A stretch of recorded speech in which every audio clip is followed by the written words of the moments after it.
던져지지 않는 것이 유익하니라. 아멘. 할렐루야. 오늘도 말씀 가운데 임하시는 하나님의 거룩하신 은혜가 이 자리에 모이신 우리 모두에게 충만하게 임하시기를 간절히 축원합니다. 오늘 우리가 함께 읽은 이 마태복음 5장 29절부터 30절까지의 말씀으로 공포의 주인이 되라, 공포의 주인공이 되라 라는 제목으로 우리 함께 은혜를 누리고자 합니다. 여러분은 어떤 것에 가장 큰 공포를 느끼십니까? 여러 가지가 있죠. 귀신처럼 눈에 보이지 않고 또 초자연적인 현상들에 공포심을 느끼는 사람들도 있고, 또 누군가는 높은 곳에서 공포를 느끼는 사람들도 있습니다. 또 어떤 사람은 환공포증이라고 해서 이 동그란 것들이 이렇게 반복적으로 되어 있는 것들을 보고 두려움을 느낀다고도 합니다. 이처럼 공포의 대상은 정말 다양합니다. 앞서 말한 것처럼 높은 위치에서 두려움을 느끼는 고소공포증도 있고, 열린 곳이나 대중장소, 공공장소 이런 곳을 두려워하는 광장공포증이라는 공포증도 있다고 합니다. 또 반대로 밀폐된 공간에 대한 두려움을 느끼는 폐쇄공포증도 있죠. 이처럼 많은 사람들이 느끼는 공포들은 굉장히 다양합니다. 그래서 이 공포라고 하는 것의 사전적 의미를 찾아보니까 특정한 사물이나 상황에 대해서 지속적으로 나타나는 비이성적이고 극렬한 두려움이라고 사전에서 정의하고 있습니다. 그런데 저는 이 시간 여러분에게 설교의 말씀을 통해서 여러분, 우리는 공포의 주인공이 되어야 됩니다 라고 말하려고 하는 것입니다. 아니, 이웃을 사랑하고 섬기라고 말해도 부족할 이 설교 시간에 우리 보고 두려움의 대상이 되라고 하니 목사님이 점심에 뭘 잘못 드셨나라는 생각이 드실 수도 있는데요. 우선 저는 점심에 사랑하는 아내가 해준 맛있는 밥을 먹었으니 걱정하지 않으셔도 괜찮습니다. 오늘 말씀을 통해서 하나님께서 도대체 어떤 뜻으로 우리에게 공포의 대상이 되라고 말씀하시는지를 우리가 깨닫고 돌아가는 귀한 시간이 되기를 바랍니다. 비록 제가 이렇게 격주로 설교하고 있기는 하지만 우리는 계속해서 예수님의 산상수훈의 이야기를 듣고 있습니다. 처음은 마태복음 5장 13절에서 16절까지의 말씀으로 예수님께서 우리를 이미 세상의 소금과 빛이라고 말씀하셨기 때문에 우리가 세상적인 방법으로 세상의 소금과 빛이 되려고 노력하는 것이 아니라 하나님 곁에 서서 올바르게 살아가려고 하는 노력을 해야 된다. 그것에 집중해야 된다라고 말을 했었습니다. 그리고 그 다음으로는 17절에서 20절까지의 말씀으로 율법의 원래의 목적이 사랑이라는 것을 우리가 기억하면서 스스로를 율법에 얽매이거나 다른 사람들을 판단하고 정죄하는 것에 율법을 사용하지 말고 사랑 그 자체이시며 모든 율법의 완성을 이루신 우리 주 예수 그리스도를 닮아 우리도 그 사랑으로 율법의 자유를 느끼며 살아가야 된다라고 이렇게 이야기를 했었습니다. 다들 기억나시는 거 맞으시죠? 네. 그 뒤로 이어서 오늘 본문의 말씀은 마태복음 5장 27절에서 32절까지의 말씀으로 한 단락을 이루는 말씀입니다. 그리고 이 단락의 주제를 보면 간음하지 말라라는 제목을 가지고 있습니다. 음란과 간음은 이 시대에서 가장 큰 죄악의 문제 중에 하나라고 할 수가 있겠습니다. 날이 가면 갈수록 성범죄 소식들이 뉴스를 통해 들려오고 우리가 이전에는 상상할 수 없었던 그러한 범죄들이 일어나기도 합니다. 또 2015년에 간통죄가 폐지됨으로써 이제는 불륜을 저질러도 간통을 저질러도 법으로 처벌하지 못하는 상황이 되어버렸습니다. 이처럼 갈수록 시대가 음란하여지고 성적인 문제들이 만연하게 된 데에는 물론 여러 가지 원인들과 이유가 있겠지만 저는 이 시대가 가면 갈수록 미에 대한 기준이 잘못 정해지고 있다고 생각하기 때문입니다. 여자들은 남자들을 볼 때 무엇을 먼저 보느냐라는 질문에 10대와 20대는 외모를 본다라고 이야기를 합니다. 그리고 30대와 40대는 남자의 능력을 본다라고 이야기를 하죠. 그리고 50대와 60대는 자기와 대화가 잘 통하는지 그것을 본다고 합니다. 그리고 70대는 사람만 있어주면 된다고 합니다. 네, 굉장히 재밌는 이야기인데. 자, 그러면 남자들은 어떨까요? 남자들이 여자를 볼 때의 기준은 이렇다고 합니다. 10대와 20대는 예쁘냐? 이고, 네, 30대와 40대는 예쁘냐? 입니다. 그리고 50대와 60대는 뭘까요? 예쁘냐? 그죠? 네. 그러면 70대는 뭘까요? 조금 다릅니다. 70대는 고와? 네. 어르신들이기 때문에 곱냐? 이렇게 말씀하신대요. 그럼 80대는 뭐라고 할까요? 내가 눈이 잘 안 보여. 네. 라고 이야기를 한다고 합니다. 물론 웃자고 만든 유머겠지만 지금 우리들의 아름다움에 대한 기준이 외적인 것에만 너무 치우쳐져 있다는 것을 풍자하는 이야기인 것 같습니다. 아름다움의 대명사라고 할 수 있는 미스 코리아를 선발할 때 진, 선, 미를 뽑죠.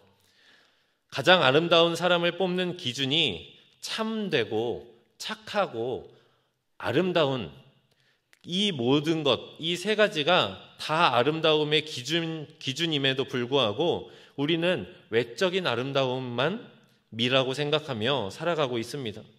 그러다 보니 TV나 인터넷과 같은 미디어에서는 점점 이 섹시함, 이 아름다움, 이것이 미의 기준이 되어서 사람들이 더 음욕에 빠지고 더 음란한 일에 빠지기 쉬운 시대가 되어가고 있는 것 같습니다. 이처럼 변화된 문화와 또 기준들이 우리를 더 죄의 유혹에 빠지기 쉽게 만드는 것입니다. 하지만 이러한 문화의 변화는 하루아침에 일어나는 것이 아닙니다. 모두가 기억하시겠지만 옛날에는 TV나 영화에 이렇게 미디어가 상영되기 위해서는 방송심의라는 것을 거쳐야 됐죠. 그래서 우리 권사님들은 옛날에 노래 하나 들으려고 해도 내가 좋아하는 가수가 노래를 내도 그 가사가 심의에 걸려서 노래를 듣지 못하는 때도 있었고 또 TV에 연예인이 노출이 있는 옷을 입고 나온다는 것은 상상도 하지 못하셨죠. 그 심의의 기준이 굉장히 높았습니다.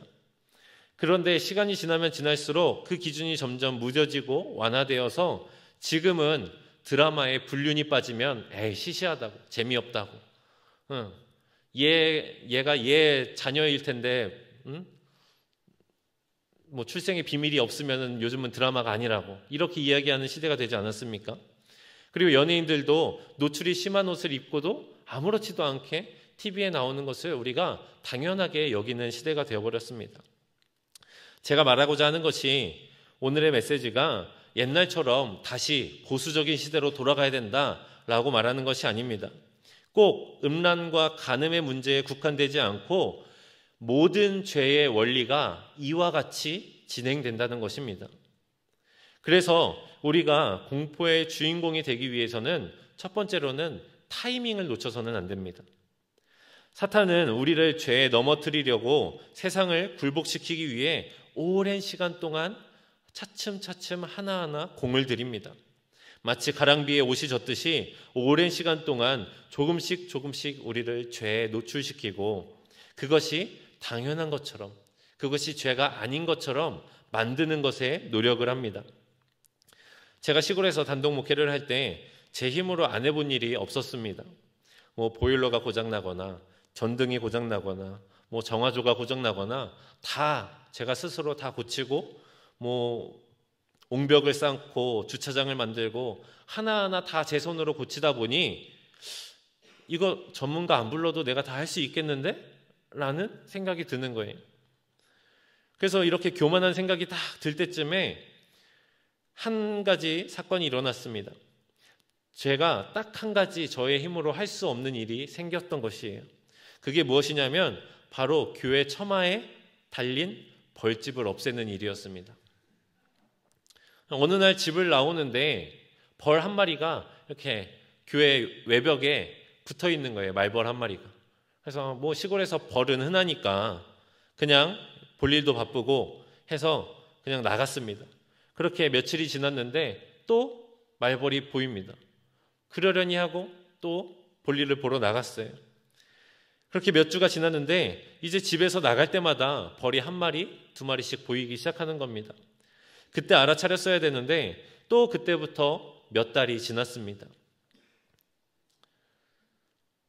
교회 처마에 제 머리보다 큰 말벌집이 주렁주렁 달려 있었던 거예요.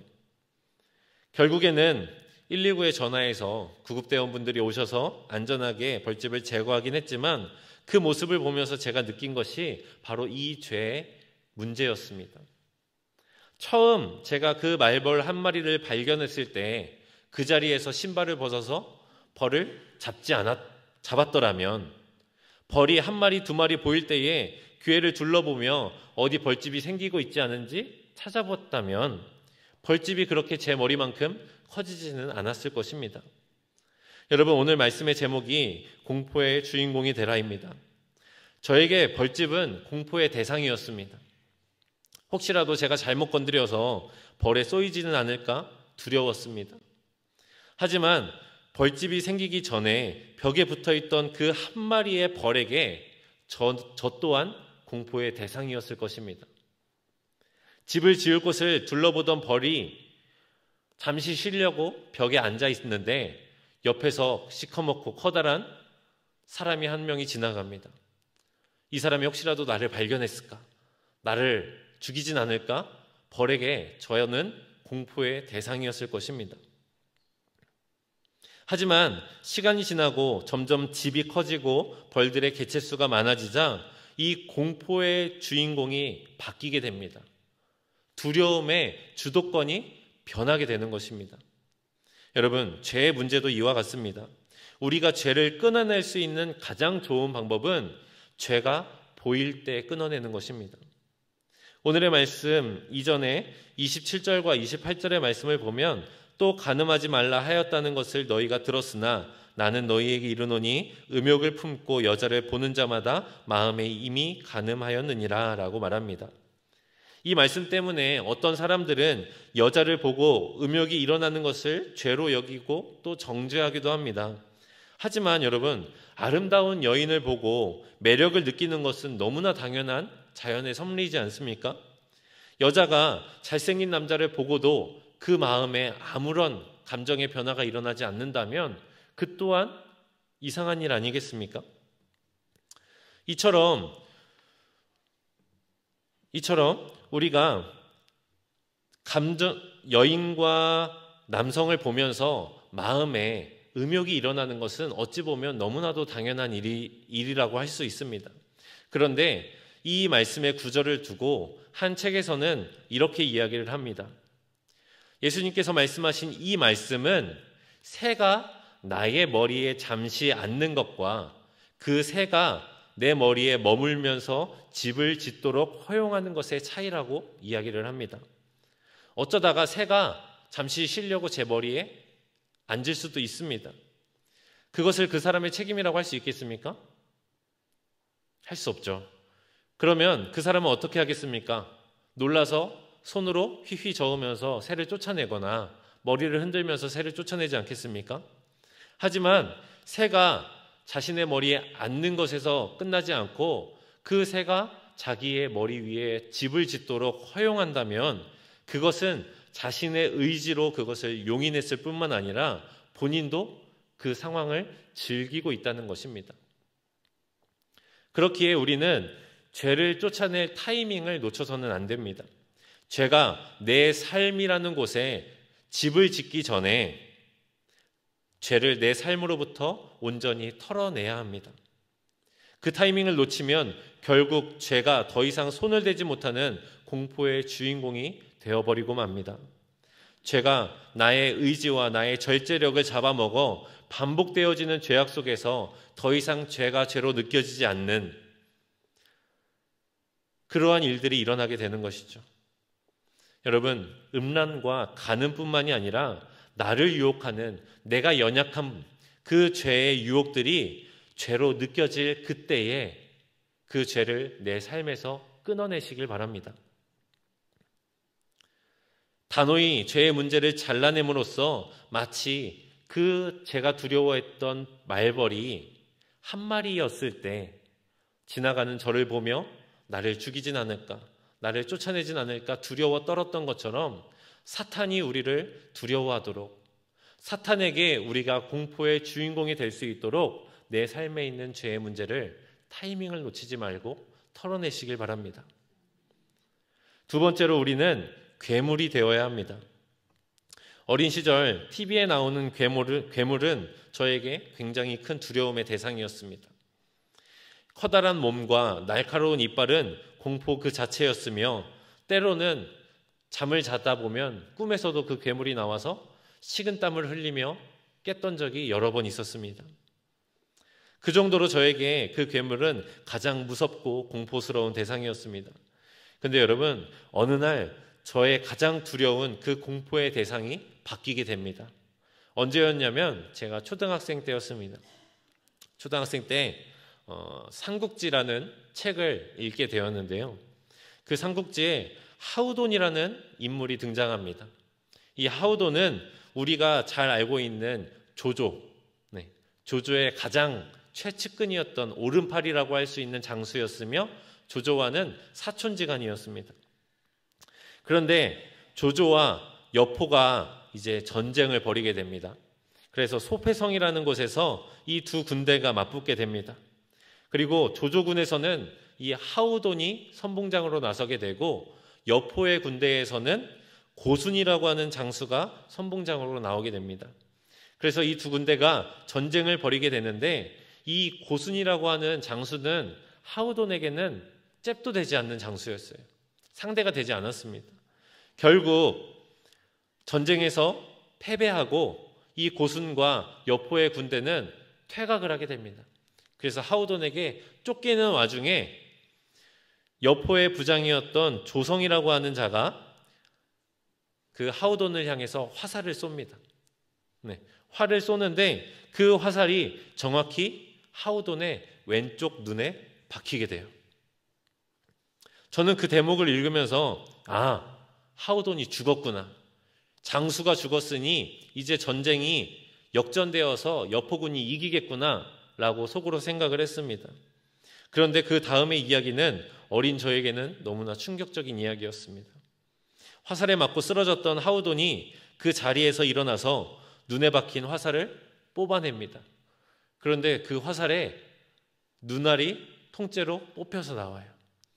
여기까지만 해도 굉장히 잔인하고 무서운 이야기인데 이 하우돈은 부모님이 주신 정기와 피를 내가 어찌 버리겠느냐 말하며 그 눈알을 씹어 먹습니다. 굉장히 무섭죠. 초등학생이었던 저는 이 이야기를 읽으면서 그날로부터 공포의 대상이 바뀌게 됩니다. 그 모습을 책으로 읽었던 저도 이렇게 무서운데 눈앞에서 두 눈으로 보았던 그 여포군의 병사들은 얼마나 두려웠겠습니까? 죽었을 거라고 확신했던 그 하우돈이 일어나서 눈알을 뽑더니 잘근잘근 눈알을 씹어먹는 모습을 보면서 저거는 사람이 아니다, 괴물이다 라고 이야기하지 않았겠습니까? 그때 저는 깨달았습니다. 진짜 괴물은 커다란 몸과 날카로운 이빨을 가진 자가 아니라 자기 눈을 씹어먹을 정도로 겁과 두려움이 없는 저 괴짜 같은 사람이구나 라는 것을 깨달았어요. 앞서 말한 것처럼 우리가 일찍이 죄를 끊어낼 타이밍을 놓치게 되면 더 이상 나의 의지와 나의 자아로는 죄를 끊어낼 수가 없는 상황이 오게 됩니다. 나의 눈은 내 정욕과 음란을 채울 수 있는 것만을 찾아다니게 될 것이고 우리의 손은 나를 높이고 내 욕심을 채울 수 있는 것들을 짚고는 내려놓지 않을 것입니다. 또 우리의 발은 나를 죄가 가득한 곳으로 우리의 몸을 이끌 것입니다. 또 우리의 혀는 늘 불평불만을 내뱉고 남을 비난하는 말만 내놓을 것입니다. 그때가 되면 우리는 사탄의 노예가 되어 더 이상 내 삶을 절제할 수 없으며 내 삶을 나의 것이라 말할 수 없는 그럴 때가 오게 됩니다. 그렇기에 이미 타이밍을 놓쳤다면 우리가 그때 할 수 있는 한 가지 방법은 바로 우리가 괴물이 되는 것입니다. 예수님의 말씀처럼 죄에 물들어 자제력을 잃어버린 우리의 눈을 뽑아버리고 우리의 손을 자르고 발과 혀를 잘라내야 하는 것입니다. 도마뱀이 위기에 처했을 때 어떻게 하셨는지 아시죠? 자신의 꼬리를 잘라내고 도망칩니다. 그 꼬리를 자르는 것이 도마뱀에게는 가장 큰 생존 기술인 겁니다.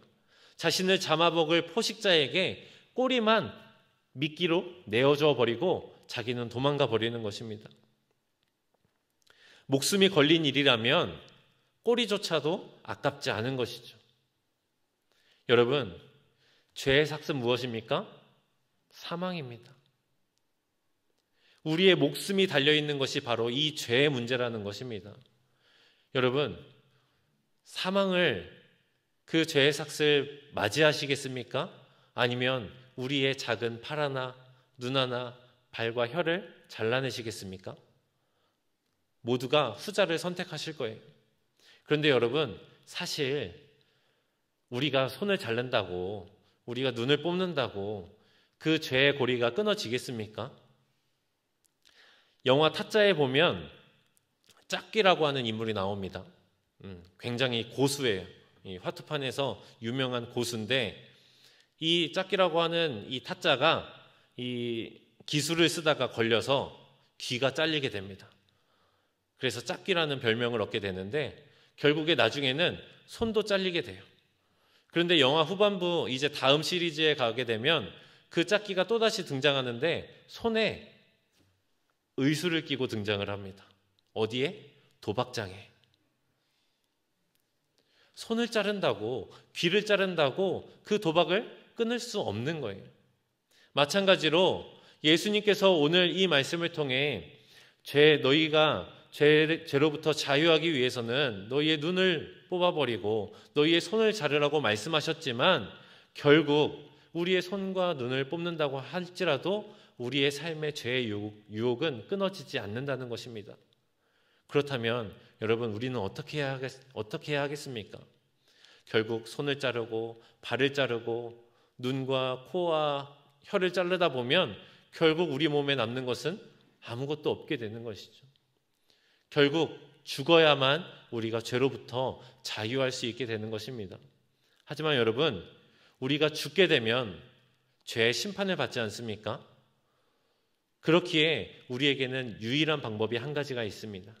그것이 무엇이냐면 나를 대신해 죽어줄 누군가를 찾는 것이죠. 그것이 누구입니까? 바로 예수 그리스도입니다. 나의 죽음을 대신하여서 십자가에 못 박혀 나의 모든 죄를 대속해 주신 예수 그리스도와 함께 나의 삶이 온전히 죽는 것, 그것이 우리가 죄로부터 자유할 수 있는 유일한 방법이라는 것입니다. 앞서 말한 것처럼 이 하우돈의 이야기를 읽으며 어린 제가 두려워 떨었던 이유는, 나는 감히 하지 못할 거라고 생각했던, 나는 상상하지도 못하고 나는 결코 할 수 없다 생각했던 것을 했을 때에 그 모습이 두려웠던 것입니다. 사탄도 마찬가지입니다. 사탄도 우리를 바라보면서 너 끊어내지 못할 거야, 너의 팔을 잘라내지 못할 거야 라고 장담합니다. 왜냐하면 우리는 연약하니까. 그 두려움에, 나의 손을 잘라내는 것을 두려워하는 마음에 그러지 못할 것을 사탄은 알고 있기에 내가 이미 승리하였다라며 사탄은 기뻐하고 있을 것입니다. 여러분, 이 사탄에게 우리가 공포의 대상이 되어야 되지 않겠습니까? 두려움에 떠는 그 사탄의 모습을 보며 우리가 죄로부터 승리하는 괴물이 되기를 주의 이름으로 간절히 축원합니다. 그리하기 위해서 예수 그리스도와 함께 십자가에 못 박혀 죽는 우리 모두가 되기를 주의 이름으로 간절히 축원합니다. 말씀을 정리합니다. 오늘 이 말씀처럼 우리가 죄로부터 자유하기 위해서는 사탄으로부터 죄를 두려워하는 자가 아니라 죄가 두려워하는 자가 되어야 합니다. 사탄을 두려워하는 자가 아니라 사탄이 두려워하는 자가 되어야 합니다. 그러기 위해서는 단 한 가지, 우리의 힘과 능력이 되시며 나의 모든 죄의 문제를 해결해 주실 예수 그리스도를 붙잡는 것, 그것이 우리가 가진 유일한 방법임을 기억하시길 바랍니다. 우리 말씀을 기억하며 기도하겠습니다.